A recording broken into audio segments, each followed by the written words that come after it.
Isang puting van sa kurbada, biglang pumasok sa kabilang linya at hindi man lang bumagal. Sa susunod na segundo may paparating na motorsiklo. Diretso itong binangga ng van at hindi huminto. Pati ang rider at motorsiklo ay kinaladkad ng ilang distansya.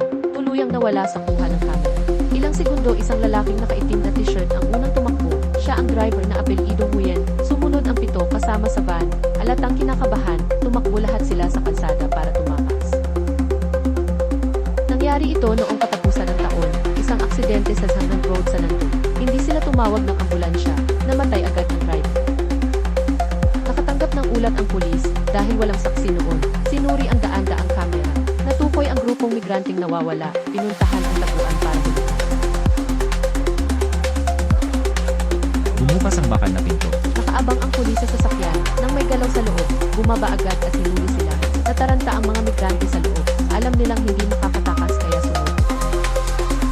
Matapos ang investigasyon, lumabag siya sa Artikulo 185 talata 4 ng batas, inilipat sa piskalya ng mundo.